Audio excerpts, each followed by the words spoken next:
Theatre strike ஒரு 4 நாள் தமிழ்நாடு இது வரைக்கும் பார்க்காத ஒரு விஷயம். அது மறுபடியும் இன்னைக்கு முடிஞ்சு நாளையிலேருந்து தியேட்டர் ஓப்பன் ஆயிருக்கு அப்படின்றது எங்கள் எல்லாருக்கும் ரொம்ப சந்தோஷம். இந்த மேடையில் மட்டும் இருக்கிறவங்க மட்டும் கிடையாது, இந்த 2 படத்துலையும் சேர்ந்து ஒரு 500-600 பேர் ஒர்க் பண்ணியிருப்பாங்க. அவங்க எல்லாருக்குமே ரொம்ப ரொம்ப சந்தோஷமான விஷயம். நாளையிலேருந்து படம் மறுபடியும் ஓட போகுது அப்படின்றது தான். Thank you so much. அதுக்கு தமிழ்நாடு கவர்மெண்ட்க்கு, அப்புறம் தியேட்டர் அசோசியேஷன், அதுக்கப்புறம் தயாரிப்பாளர் சங்க நிர்வாகிகள், அதுக்கப்புறம் எல்லா சங்கத்தையும் சேர்ந்தவங்களுக்கு. ஈவன் தந்திரன் அப்படின்ற படம் வந்து ரொம்ப ரொம்ப பொருளாதார ரீதியாக நிறையா கஷ்டங்களுக்கு நடுவில் எடுக்கப்பட்ட ஒரு படம். கண்ணன் டைரக்டர் வந்து இந்த படத்தை ப்ரொடியூஸும் பண்ணியிருக்கார். கிட்டத்தட்ட ஒவ்வொரு நாளைக்கும் அன்றைக்கி நாள் ஷூட்டிங்கோட காசு 2 மணிக்கு ஷூட்டிங் அப்படின்னா வந்து 12:45 1 மணிக்கு தான் அவர் காசை அரேஞ்ச் பண்ணுவார். ஸோ அந்த மாதிரி நிறைய டிஃபிகல்ட்டிஸோட இந்த படத்தில் அசிஸ்டன்ட் டைரக்டர்ஸாக ஒரு 4-5 பேர் ஒர்க் பண்ணியிருக்காங்க. இப்போ கடைசி வரைக்கும் இருந்தது ஒரு 3-4 பேர் இருப்பாங்க. அண்ட் ஸ்டார்டிங்லேருந்து நிறைய பேர் க்ரூ மாறிச்சு, கொஞ்சம் பேர் வந்தாங்க போனாங்க. பிகாஸ் அவ்வளோ டிஃபிகல்ட்டிஸ் நடுவில் தான் இந்த படம் எடுத்தோம்.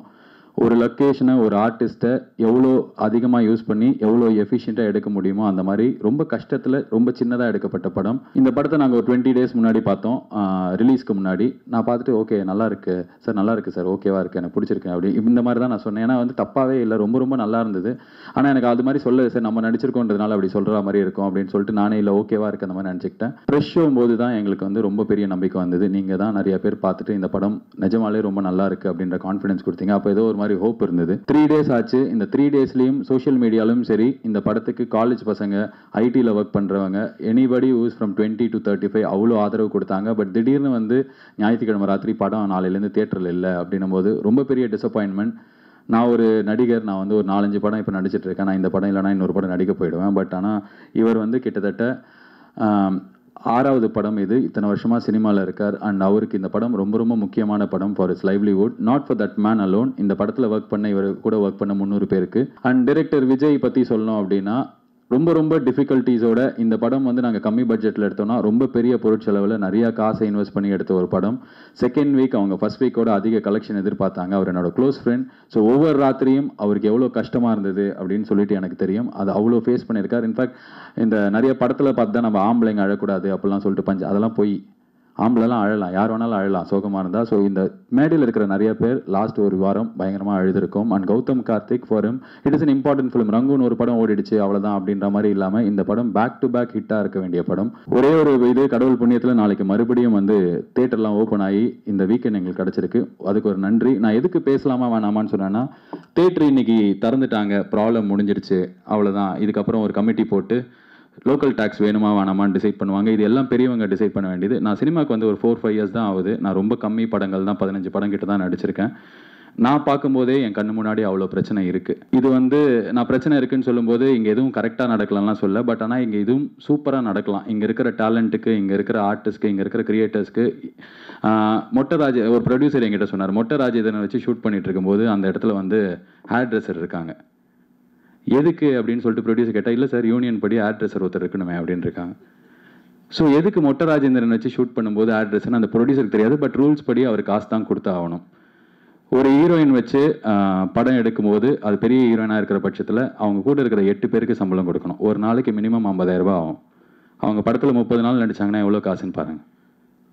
அண்ட் இதெல்லாம் வந்து நான் பார்க்குற ஒரு சின்ன சின்ன விஷயங்கள். இன்றைக்கி வந்து நான் ஒரு ஷூட்டிங்லேருந்து தான் இப்போ வரேன். அங்கே வந்து ஒரு 100 ஜூனியர் ஆர்டிஸ்ட் இருக்காங்க. இவங்க 100 பேருக்கும் வந்து ஒரு சம்பளம் கம்பெனிலேருந்து கொடுக்குதுன்னா அந்த ஜூனியர் ஆர்டிஸ்ட்டுக்கு போகிற சம்பளம் அதில் பாதி தான் போகும். நடுவில் கமிஷன் எடுத்துப்பாங்க. ஸோ எனக்கு இருக்கிற நாலேஜ் ரொம்ப கம்மி. சினிமா பற்றி எனக்கு பெருசாக எதுவும் தெரியாது. பட் ஆனால் பேசிக்காக நான் இங்கே 5 வருஷம் வேலை செஞ்சதில் சின்னதாக இந்த மாதிரி பிரச்சனைகள்லாம் சால்வ் பண்ணாலே, இது வந்து தேட்டர் மூடிட்டு திருப்பி திறந்துச்சுன்னு விடாமல், this is time to regroup and think. There are lot of problems. And நிறைய பேர் வந்து சோஷியல் மீடியாவில் வந்து இல்லை நேரில் பார்க்கும்போது நான் என் ஃப்ரெண்ட்ஸ்லாம் சொல்கிறாங்க, இல்லை சினிமாவில் நார்மலாக பிரச்சனை அப்படின்னாலே வந்து சாதாரண மக்கள் எல்லாருக்குமே வந்து ஆமாம் அவ்வளோ கோடியாக சம்பாதிக்கிறீங்கல்ல, என்ன கட்டு போங்களேன் டேக்ஸு, உங்களுக்கு என்ன கேடு, இவ்வளோ கொள்ளை அடிக்கிறீங்கல்ல, இவ்வளோ லட்சமாக சம்பாதிக்கிறீங்களேன்னு சொல்லிட்டு 2 விஷயம். இந்த படத்துலேயே ஈவன் தந்திரன்லேயே ஒரு சீன் இருக்குது. ஐடியில் வேலை செய்கிறவங்கலாம் வந்து, டேய் நீங்களாம் ஐடிக்கார பசங்களடா, ஐட்டக்கார பசங்க லட்சமாக சம்பாதிச்சு குடிக்கிறீங்கல்ல, எங்ககிட்ட வந்து பேரம் பேசுகிறீங்க அப்படின்னு சொல்லிட்டு ஒரு ரிச்சி ஸ்ட்ரீட் பாய் வந்து திட்டுவார் அவர். அப்போ நான் அந்த இடத்துல போயிட்டு ஒரு டைலாக் பேசுவேன். ஐடி வேலை வந்து கஷ்டம் இல்ல. அது ஈஸி இல்ல. அதில எவ்வளோ கஷ்டம் இருக்கு அப்படின்னு சொல்லிட்டு அது 1 மினிட் மோனோலாக் அது. எண்டுல சொல்லுவேன், அவங்களுக்கும் காசு மரத்தில காய்க்கிறது இல்லன்னு சொல்லிட்டு. அண்ட் கண்டிப்பா அதே தான் சினிமா இண்டஸ்ட்ரிக்கும். வெளியில ஏன் அது தெரியறதில்ல அப்படின்னா, அதுக்கும் நாங்களே தான் காரணம். பிகாஸ் எல்லா படமுமே சூப்பர் ஹிட், எல்லா படத்துக்குமே சக்சஸ் பார்ட்டி, எல்லா படமுமே 100 டேஸ் வசூல், கோடி கோடியா வசூல், 100 கோடி ரூபாய் தாண்டிடுச்சுன்னும் போது, மக்களுக்கு இவ்வளோ காசு இருக்கிறவங்க ஏன் டாக்ஸ் கொட்ட மாட்டேன்றாங்கன்ற ஒரு கோபம் இருக்கு. ஆக்சுவலா இதெல்லாம் ரியாலிட்டி கிடையாது. இங்கேயும் நிறைய கஷ்டம் இருக்கு. அண்ட் மக்களுக்கு நான் கேட்கிற ஒரே ஒரு விஷயம் என்ன அப்படின்னா, S it is a glamorous profession and நிறையா சாதாரண மக்கள் சம்பாதிக்கிறதோட இங்கே நிறையா சம்பாதியம் இருக்குது. அது ரொம்ப சில பேருக்கு தான், மூஞ்சி தெரிகிற வெளியில் இருக்கிறவங்களுக்கு தான் அந்த காசு போகுது. பின்னாடி இருக்கிற ஒரு லட்சக்கணக்கான மக்கள் இதை நம்பி இருக்காங்க. டெய்லி அவங்களோட வேலை அந்த ஆஃபீஸ் போயிட்டு ஒரு மாதம் ஃபுல்லாக வேலை செஞ்சால் அவங்களுக்கு மாத சம்பளம் கிடைக்கிற மாதிரி, ஒரு நாள் ஃபுல்லாக லைட்டு தூக்கினா, ஒரு நாள் ஃபுல்லாக வந்து அந்த ட்ராலியை தள்ளினா ஒருத்தருக்கு சம்பளம் கிடைக்கும். அந்த மாதிரி இருக்கிற லட்சக்கணக்கான மக்களுக்காக அடுத்த 3 நாளைக்கு இந்த படத்தை தயவுசெய்து சப்போர்ட் பண்ணுங்கள். எனக்கு தெரியும் தமிழ் ராக்கர்ஸில் ஆரம்பித்து ஒரு 150 சைட்டில் இந்த 2 படமுமே இருக்குது. And it is very easy to watch இப்போ 3D DVD போயிடுச்சு. அது ஆக்சுவலாக அது 100ல் 10 பேர் வாங்கினாலே பெரிய விஷயம். மீதி 90 பேர் ஃபோன்லேயே படம் பார்த்துடுறாங்க. அது பார்க்கக்கூடாது, நீங்கள் பார்க்காதீங்க, நாங்கள் ரிக்வெஸ்ட் சொல்கிறோம், நீங்கள் தேட்டரில் போய் பாருங்கள், அந்த மாதிரிலாம் எதுவுமே கிடையாது. பட் ஆனால் it is also about an industry which has lakhs of people who are working dedicatedly. அவங்களுக்கு சாப்பாடே கிடையாது. நாளைக்கு 4 நாள் ஷூட்டிங் இல்லை அப்படின்னா அவங்களுக்கு கஷ்டம். அது ஏன்னா மாத சம்பளம் கிடையாது, டெய்லி சம்பளம்.